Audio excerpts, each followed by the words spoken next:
Cell से ठीक पहले ऑटो सेक्टर और साथ ही ऑटो एंसिलरी पर फंडामेंटल आउटलुक क्या बनता है?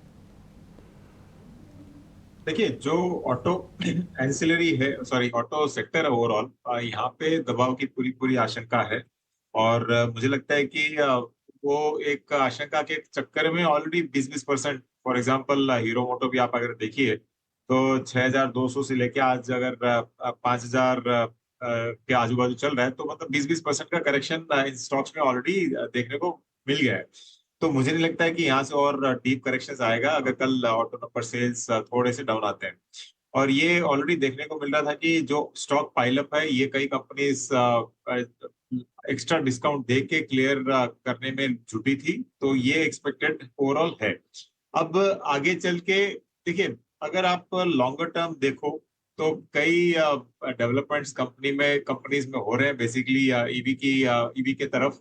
और मुझे लगता है कि यहाँ से वापस सेल अगले साल तक पिकअप होने का पूरा पूरा चांसेस है इधर।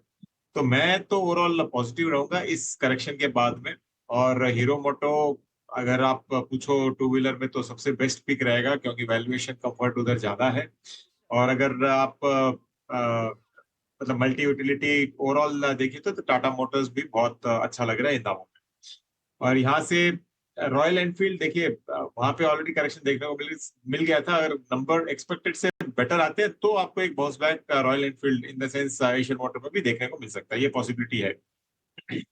फंडामेंटल नज़रिया ऑटो सेक्टर पर ओवरऑल, और ऑफ कोर्स यहाँ पर इस वक्त हम करेक्शन फेज देख रहे हैं, लेकिन अगर लॉन्ग टर्म देखें तो अंडरटोन पॉजिटिव ही नज़र आ रहा है। लेकिन ऑटो सेल्स जिसका जिक्र किया, ऑटो बिक्री के आंकड़े हर महीने की पहली तारीख को आते हैं और कल ये आंकड़े आने वाले हैं। आंकड़ों से ठीक पहले ऑटो सेल्स कैसी रह सकती है, इस पर रिसर्च करके हमने एक अनुमान तैयार किया है। ये अनुमान लेकर हमारे सहयोगी सौमित हमारे साथ जुड़ गए हैं। सौमित, बताएं ऑटो बिक्री के आंकड़ों से क्या एक्सपेक्टेशंस हैं? अगर हम अक्टूबर सेल्स ऑटो सेल्स की अगर हम बात करें तो होलसेल लेवल पे थोड़े बहुत mix bag type of numbers आएंगे, किसी के अच्छे किसी के बुरे। अगर आप देखेंगे तो अच्छी खासी ग्रोथ एक्सपेक्ट कर रहे हैं टू व्हीलर और ट्रैक्टर सेगमेंट में, जबकि पैसेंजर व्हीकल का ओवरऑल परफॉर्मेंस जो रहेगा वो फ्लैट रहेगा और कमर्शियल व्हीकल का जो सेगमेंट है उसमें एक डिक्लाइन एक्सपेक्टेड है। अब ये भी याद रखिएगा कि अक्टूबर मंथ में पूरा फेस्टिव सीजन कैप्चर नहीं हो रहा है, थोड़ा बहुत नवंबर में भी होगा।